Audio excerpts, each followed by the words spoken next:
Hello and welcome to another edition of DMALA Live for June 2021. My name is Michael Mondragon. I am here with my DMALA teammates, Ko Mariyama, Warren Heaton, Nadia Hernandez, and Michael White. Our guest today is the ECD and co-founder of Laundry, an agency concentrated in strategy, concept, branding, design, animation, and production. Please welcome PJ Richardson. Welcome. Hey, everybody. Yay. Woo. Yeah. You know, it's funny. I just realized that countdown, I think it was still, it said we were live. So I don't know if that's now part of our recordings, but. Well, I can edit that out in post. Just like that. That's the optimum word, right? Edit and post. Yeah. Exactly. Yep.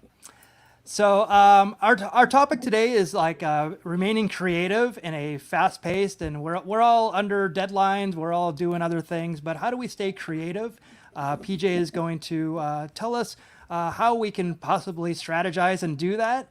But Warren, I know you have some announcements at the beginning from Adobe. So yeah, well, I have one quick announcement. So Adobe's, of course, there's the Premiere Pro public beta, but right now Adobe has some stuff that's I guess locked or non-disclosure. So if any DMALA members are interested in participating in that part of the beta, I'm told I can recommend coworkers and DMALA members to the program. So if you're interested, reach out to me, and I can get you hooked up with the right person at Adobe to unlock a new feature. It should be a new feature, but I'm under non-disclosure, so I can't say anything else about it. But reach out to me, and if you're interested, you can find out about it. A more important part about reaching out is that we can recommend you to become part of the beta program, so that you don't have to reach out anymore. Once you're in the beta program, once you're accepted, you'll just get notifications until you don't want them anymore. And you can see the early release of features that are coming soon or in the works. Yeah. Super cool. Oh, and we're sponsored by Adobe Systems Incorporated. Boom. Sneak that in right now too. That pays the bills right there, right? Sure does. PJ, can you tell me more about what you do and what your capacity is and how long you've been at Laundry? Yeah, so my name is PJ Richardson. I'm an ECD and co-founder of Laundry, a digital artist as well, director, and sort of kind of whatever gets it done at the studio, honestly. Laundry, we've been around for about 15 years, and I worked in motion graphics for another about 5 years before that. Always here in LA, a little bit in New York, and we work mostly with advertising agencies and brands direct. But yeah, I mean, just really a lot of the same tools it's always been, a lot of After Effects, Photoshop, Illustrator, and Cinema 4D, and a couple different things in between. But really kind of all the legendary, MoGraph staples. I think, the work we do now differs from traditional TV spots, which we still do, to a lot of social content and AR, VR, and just sort of, the odd outliers of wherever motion graphics can play. So that's it in a nutshell. Yeah. Were you doing more work in one area when you started to what you're doing now, or? Yeah, that's a good question. It's been so long. I think yes and no. I mean, when I first started out, it was a lot more like kind of vector animation, a lot of 2.5D After Effects work, and then now it's still a lot of that. We have a very kind of graphic and colorful signature style at the studio that's pretty bold and I don't know, we call it kind of like California cool, like just really colorful. But we do a lot of 3D now, a lot of CGI visual effects, and a lot more live action than when we started, and kind of integrating that with our animation. So that's probably how I would describe it. And how is the competition out there these days? Do you have to compete against a lot of people now, or is it fierce? It's like cutthroat and crazy. And I mean, when I first started, I started at a company called Fuel way back in 1999, and there's probably like maybe 10 motion graphic studios in the world, and now there's probably hundreds. And so it's really competitive. I mean, we go up against all the big ones pretty frequently. So, but that could be its own whole topic. It's just pitches and competing. But yeah, it's pretty intense. But I think we also know that, and so do our competitors, that you can really stand out by being hyper detailed and hyper attentive to what the ask is, and ultimately the customer we're making motion graphics for. And we've been doing really well by being kind of user experience conscious. So it is a lot of your, I mean, obviously you have to stay ahead of the competition and, have that competitive edge. Do you have to do a lot of stuff on the side that's not work? I mean, that's kind of the center of this conversation. I think I'd say 100% yes. I think it's lately, past few years, and this is obviously pretty subjective, but I think I equate it to a little bit like a butcher sharpening the knives before he cuts the meat, before he knows he needs to. It's like you kind of have to just keep practicing to get good, to stay up and sometimes ahead of the technology, and just kind of keep the knives sharp for what you don't even know is coming. And so I think that very much is in play, because there's so many new technologies, aesthetics, I mean, any number of different things that to be I think competitive, you have to kind of be on top of. Yeah. And I like that phrase, keep the knife sharp. Yeah. Yes. Yeah. It's a good way to put it. Yeah. It's funny because I think that we were talking about this before this in the green room. The temptation is that you have to be really good at a bunch of different things. And I believe that for a long time, but I don't believe that anymore. I think you can definitely pick a lane and just, not that there's not variety within that. You look at like a company like Buck, they do, a variety of different things, but within a pretty sort of select space, and excel exceptionally. And I can see so many studios that aren't Buck that do something different, but kind of follow that sensibility. And I believe in it too. And so right now my emphasis is a lot of like Cinema 4D related work, design and animation wise, that's kind of to try to kind of test that out. And it's been pretty cool. Very cool. So like your clients, like what's a lot of the work that they're looking for? Stylistically, a lot of storytelling and character animation at varying different degrees, a lot of explainer videos often. It ranges stylistically from 3D to 2D, but usually from a pretty colorful and playful place. Often they just need stuff that works within like a brand system that's much bigger than us or our particular project, and just making sure it feels like either of the same tone visually or emotionally or both. But those are kind of the big ones that come up over and over. Yeah. So it sounds like you have to have a lot of great communication with your clients to get that done as well. Oh, 100%. In fact, I think it's sort of a funny thing with the pandemic.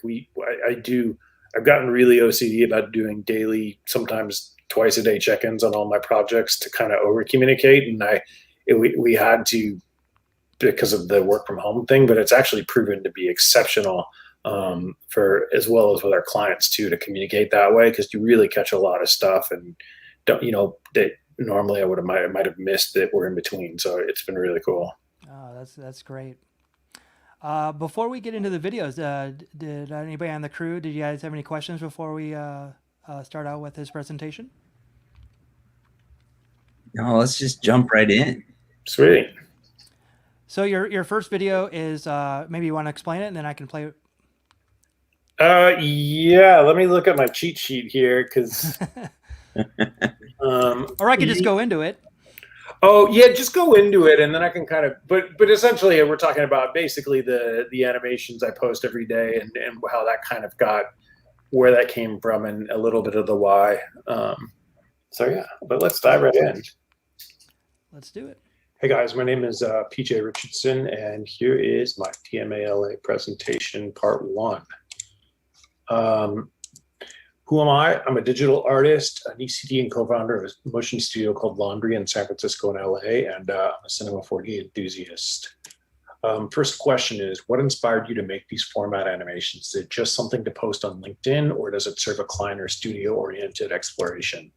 Well, I started doing these about 2 years ago, design dailies, and mainly just because we were getting asked for certain things that stylistically I was able to do, love to do, or didn't know how to do and wanted to do more of. And instead of waiting for a client to trust us, which they never did, I just started digging in and just making stuff really just to try to explore and see what I could come up with. And mainly just stuff I was really passionate about that I was seeing online and trying to get inspiration from. I posted them on Instagram first, and then it turned into LinkedIn as well, and now Twitter. It also became a way to try out workflows with existing work or stuff I saw, as well as a way to solve creative problems for my team that also would come up, whether it was a technical thing or a look thing. But areas that I kind of knew right out of the gate I wanted to explore was liquid and glass and hair and soft bodies.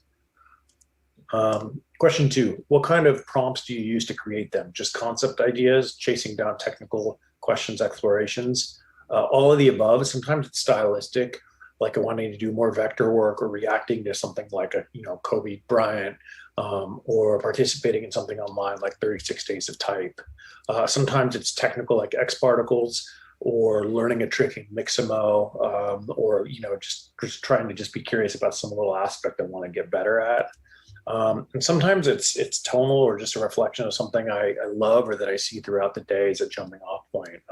Some examples is I'll see something, Future Deluxe is my favorite studio right now. I'll see something that they make and be like, okay, let me try to make something like that and then see where it goes. Or I'll just see like a sneaker color combo or a poster or something, in like a Spotify album art and be like, okay, I want to try that in X particles or something. But mainly it just comes from a place of constant curiosity. Third question is, everyone gets to enjoy the final project, but what kind of process takes you to the final? Do you start with pencil sketches or do you jump into C4D? Can you take us through what you might think about while making one, including iterations you might create or scrap? So it's a variety of things. It really depends on my mood, how much time I have, and energy level of my inspiration.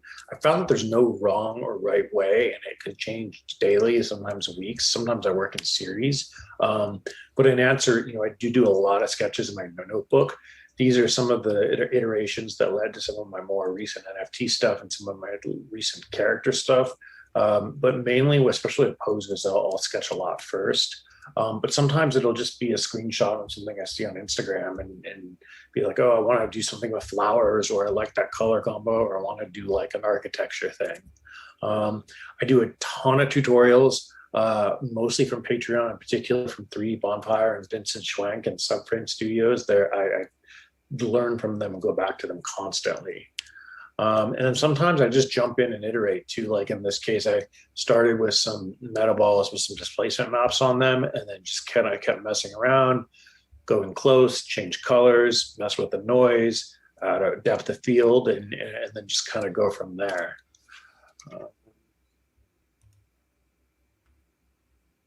Yeah, so that's super cool. So I love the fact that you just dive in and just go for it and make the stuff that you want to make as well.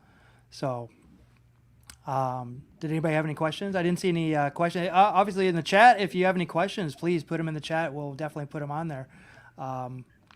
Yeah, I think one thing I would say, and we talked about this in the green room, that I think is really important is that, I got stuck on, everybody asked me, how do I have so much time to do this? And the truth is I don't, but I don't need to. Like I spend, on the weekends, maybe a little longer, but sometimes 20 minutes, sometimes an hour at night. It's not very much. Sometimes it takes a little longer if I go for something a little beefier, like an animation or something. But the big thing was that I got stuck on for so long and finally got over was like, when you think of side projects, you think you need to make like a short film or something that's going to like change the world, or, I don't know, whatever we decide in our head defines that. And I just stopped all that and was like, all right, let me keep it really, really tiny. Like I'll set like a mini goal, like, okay, I want to learn how to not make lighting super high contrast. And it was like, HDRs or like a dome light, or like, like basically make something super fractional each time to build on, or like also just not worry about if it's like successful or anything. Like it's just like just make a thing, and by the time I get to the next day, I forget about it, and it's just sort of on to the next. So I think was an important obstacle that I didn't really explain in that video that I thought was pretty crucial. Yeah, and you were saying, you just said that you would take something and build on it. I noticed looking through your portfolio, like there's a lot of stuff that looks like it is an evolution of something that came before it. Like, are you finding yourself building like little rigs of things, legs and plants that you can reuse, and tools that you've made? A little bit. I definitely challenge myself to come up with something somewhat from scratch, but I definitely stay within stylistic themes. Like right now I'm doing this like black and gold thing. But I definitely and I was doing these characters for a while, and I would make them and pose them entirely from scratch every single night, but it was kind of a lot. And so I was like, all right, like so I just kind of go with the flow, go with how much energy I have or don't have, and just kind of see where it goes. Yeah. So your second video is a short one, but let me pull it up right now so we can take a look at that. Back, part 2, question number 4. Obviously, your personal work and studio work has a unique lighting flavor. Why Redshift? Had you used Octane before? The answer is I started with Octane, and mainly because it was, when I started doing GPU rendering stuff, it was on my Mac with the eGPU, and I was able to get Octane to work first. But quickly what I found was that it was really buggy, and while it was easier to get a nicer aesthetic faster than what I thought Redshift might be, I quickly fell in love with Redshift because of the node-based system for textures in particular. And then also my 3D team let me know that the Octane workflow just wasn't as conducive for production. And so that's, and frankly, it's just a lot more stable, both on a Mac and a PC. Ironically, my eGPU went down on my Mac, so I can't really screen share in, and I don't have screen share or screen recording on my PC. But a little bit about my setup is that I have a 2017 iMac with a 1080 GPU, and then a PC with two 1080is that I run into it. Next question is, Redshift, what are some of your go-to setups that you found work for you? Can you share some of the process in a screen share breakdown of part of a project, showcase some of your technical tips?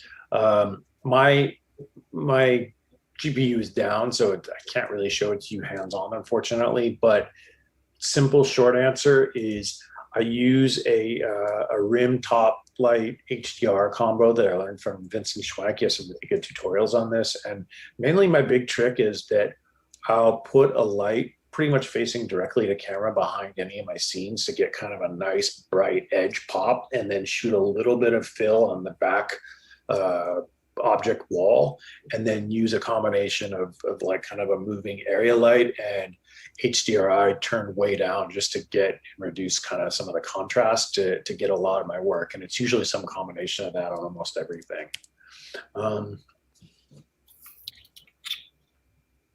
Oh, it's such an awesome look, and definitely so clean. But yeah, I was just thinking about that as well. It's like, you know, as much as like the computers, they get stronger and faster, it's like we're still struggling for some reason. Why is that? Why do we keep on struggling at this? I mean, we did this all 10, 20 years ago as well, so we could be doing the same work. So sometimes I think that it's sometimes us that holds us back a little bit as far as what we're doing, because we can get it done. I don't even question it anymore. It's just sort of, there's always something, and you just kind of make it work. I don't know. Just make it work, right? Exactly. No one cares how it is in the end. They didn't know what went into definitely it. Not. You know, if you're making a cake, they don't care what it goes into it as long as it tastes good, right? Yeah, that's totally it. But there is something to be said about, you know, the power for iteration and exploration, that you don't have to wait so long to get some good results back. I mean, I'll tell you, the IPR on either Octane or Redshift, I don't care what it is magic. Like, you're just like, dude, yes. Like, it helps tremendously. No questions in the chat. Please, if you have any questions, please put them in there. But I'm going to go to your next video. So let's do it. Cool. Part 3, question. Gotta ask about the whole NFT game. Obviously, the NFT market is something that many people have their eye on right now, and these animations are so fit for the scene. Are you on a particular NFT sales platform? Answer, yes. I'm on Foundation, Known Origin a little bit, and I'm not going to get this right, but HEC, whatever they call it. I started with a really small following of about 1,000 followers. I'm up to about 2,000 followers. So I kind of had a sense that early on that I wasn't going to be like the next Gmog or Fuck Render, but I just made stuff daily and stuff that I really liked or that seemed like it was performing well on social media. As far as likes and comments, I would modify and take and make NFTs out of. And mainly I used Twitter to kind of build my following and interact with other artists and kind of collectors as well.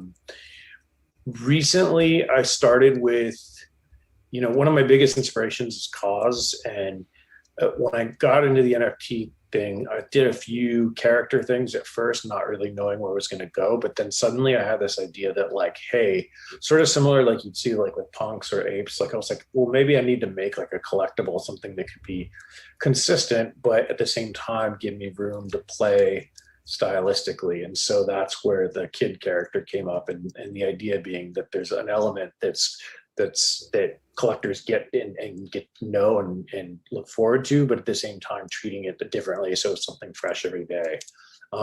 This is actually where the character thing started before I got to that.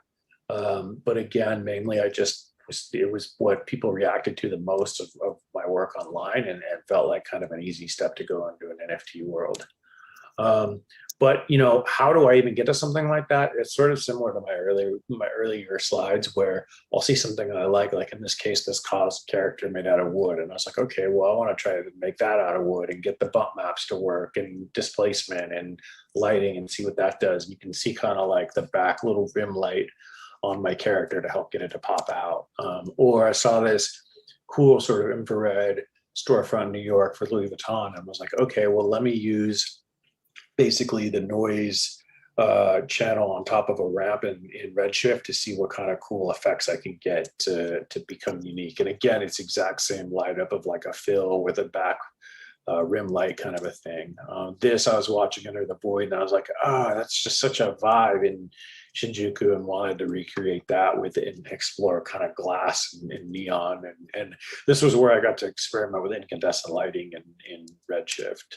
And then this was just seeing a lot of Punk 4156 on Twitter all the time. I just made an interpretation of that and just saw really from an exploratory place of like, how could I get a C4D cloner object to kind of work and do what pixel art does in a flat space. And then lastly, and this was, sometimes as this work tutorial comes into place, it was just a Redshift subsurface scattering tutorial that was actually easy to understand because most are pretty complex, and took it into C4D with this character just to see what would happen. Another question 7, running a studio is doing work for clients. Creating these daily experiments is just for you. Do you still feel any added pressure when you submit these as NFTs instead of just making cool doodle animations for yourself? Absolutely. I feel a ton of pressure, especially seeing dollar amounts, especially seeing who is more active in marketing and online and who's just frankly making really cool shit. And it's pretty emotionally overwhelming sometimes. And it's something that, it's a mental health thing I think has to be balanced pretty carefully.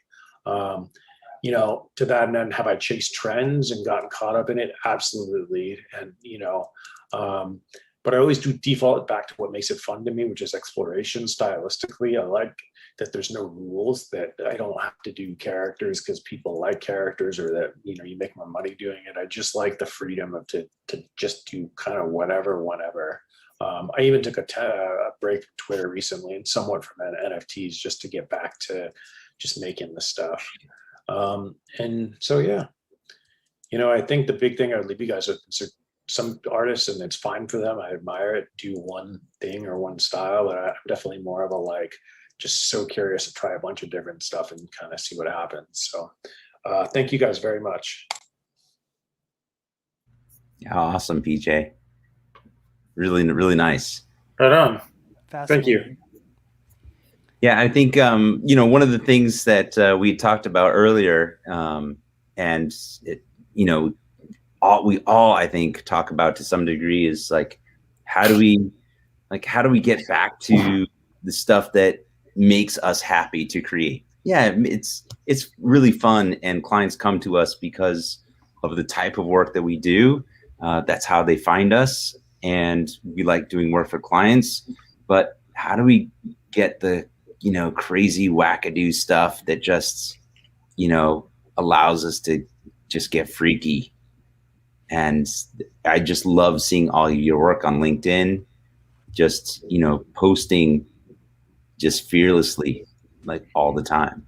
Yeah, I mean, I think in answer, I think it's just, again, just making stuff. But I think it's also like, it's hard to work in a mental vacuum. Like, I think looking online at like on Behance or, Twitter or just wherever, I go to the museum and I'm just like, dude, I see that. I want to make that. I think got to kind of fuel the creativity too. I think that's the one kind of last ingredient is just seeing even just the smallest or unusual thing and just getting like, just being like open to it, I think.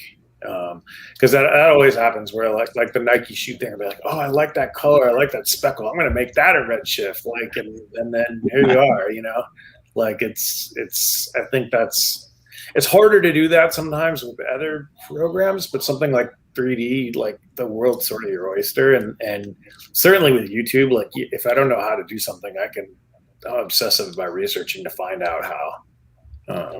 It's true. So, yeah. Do you set aside a specific time of day, like for doing just your own creative exploration, or do you just kind of go with it as it feels right?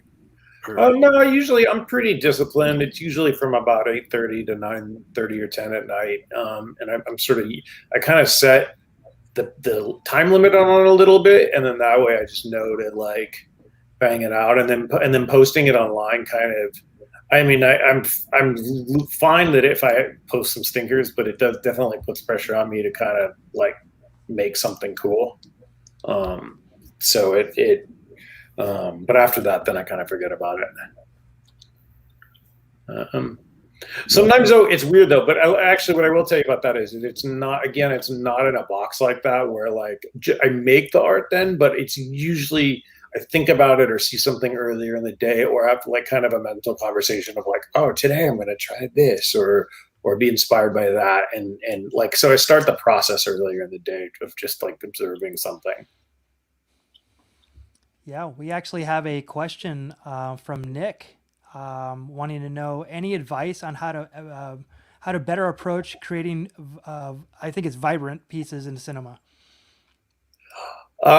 Yeah, actually, yes. Two things jump out. I forgot about this. I sometimes if I'm stuck on color combinations, if I don't see something in the day somewhere, I'll go to a website called coolers.io, and it's just color combinations. And I'll be like, oh, okay, like let me play with that. So like that'll help me with color choices. And then as far as like getting sort of bold lighting in cinema, I would say two areas jump out. The HDRI helps like kind of even out the lighting, like the dome light basically in Redshift if you use Redshift. And then the other part of it is the camera exposure. Usually I just am careful to I just play with that so that it doesn't blow things out, because that's usually what those two usually kind of cause the trouble one way or another if I don't adjust those. Interesting. To keep that detail in there. Yeah, well, okay. The other thing I forgot about is it's kind of a pain in the ass to get to that too. So like once I get one file that's working pretty good, then I'll kind of iterate off of that too, and then it's just like, all right, I'm totally not going to lie pretend like I light it from scratch every single time. But you'll see, like, even in some of those tutorials, there are just sort of fundamentals that they all talk about that kind of get to that sort of sweet spot pretty quickly, even if you adjust it. Well, yeah, you were talking about that one light that you use behind your object that's shooting right into the camera, and I do the same thing with a lot of my glass work. Is I always have a light at the bottom inside the glass, and I don't know why, but it's like muscle memory. You just go right for that setup, even if it's not a preset. Yeah, and it works, and it or at least it's enough of a starting point. It's a funny thing. I never noticed it for years until recently. I was at like the Grove or something and saw one of those big movie posters, and I was like, oh, why is that cool? And they totally do the same thing. Pixar does it all the time, like with depth of field, of course, but they backlight or at least edge light a lot of stuff, and you're like, that's why that looks badass. And it was just like, haha, there it is. So. This has been awesome. Thank you so much, PJ. And the other thing too is I know that we had talked a little bit offline about the whole NFT thing, and it just seemed like it just exploded, right? I mean, it did just explode and went crazy. It was overnight. But the question is, how did you say, I'm going to do this, just going to jump in, or was it more of a decision that you have work already that you've been setting aside for these projects, put them into NFTs, and do you curate the ones that you send in to be considered for NFTs? Yeah, okay. So, there's a lot there, but yeah, totally. So the way I got into it is that it was sort of in two parts. Back in late January, February, Chuck Anderson from No Pattern hit me up and was like, hey, I have all these designs. Could you animate some of them to make as an NFT? And so we started talking about it and experimenting. And then about 2 weeks later, I was talking with Josh Davis from PlayStation on Instagram, and he was just like, yeah, NFTs, you should get into it. You should get into it now. And he gave me my foundation invite, and that's how I kind of got into it. And I didn't really know, no one knew, but I didn't know how to kind of navigate it. And so at first I was putting a bunch of stuff up, but mainly just like animations that people were responding to well on social that felt a little more finished.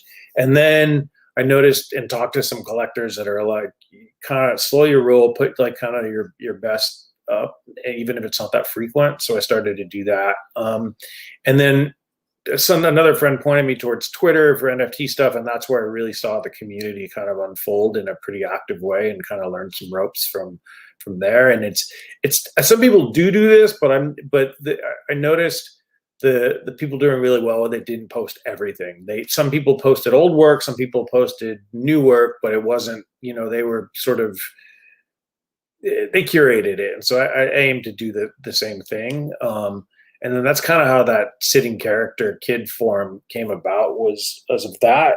But then I started to do and sell a decent amount of them. But then I sort of was like, okay, I thought about it like how, like someone throwing a rock concert would, like, it was sort of like, okay, I'm doing the same thing, but how could I bring something new to it? And so I kind of ran out of ideas, and then I took some into animations that I'm working on right now. And then just sort of like life and studio stuff happened, and I kind of just chilled out on it a little bit. But I think, the NFT thing's tricky. It's a slippery slope. It's like, it's great that artists are getting paid directly from no middleman, but it's also really hard because it's hard to know why someone else is doing better or worse at it. And it's hard emotionally to kind of process that and be like, okay, I have something up, but why isn't it selling? Do I suck? Am I a bad artist? It's like, absolutely not. You're not. But it's really easy to get kind of caught up in that mental cycle. And so it's a thing. I don't know. It has good and bad. But I think the unexpected thing, and I'm very blessed. I have work at a studio and have an income and a paying job, so it's easier for it to be a little bit more casual for me. Some people really are kind of putting their life's work on it, but I think the coolest part for me is just the newfound community and just seeing a bunch of art that I've never seen before. I think the other part that's incredible about it is that it's all the artists that are doing really well, or most of them are like the visual overload artists that were too over the top or too weird for commercial clients are now like rock stars in this. And I mean, it couldn't be more beautiful. Like, it's just like, it's like absolutely like that. And I just, I couldn't be happier about that. Like, and getting paid for it. And getting paid for it. And you're just like, dude. And that's the one thing that's, I kind of figured out early on, the guys that are and girls that are doing really well with it have, their post every day, they market themselves. They've been doing design dailies or explorations for like years, just like people did. Like, there's so many that like, it's almost proportional. And so it's just like, dude, go on. Bravo. Like, yep. They put in the work. They put in the work. For sure. Well, it's always good seeing your work, PJ.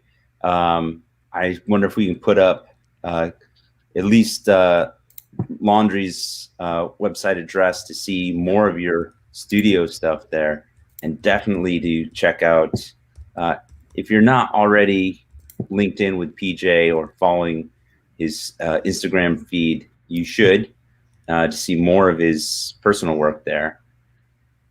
I have the most confusing tags ever, but if you ever want to follow me on anything or look it up, here's the stuff.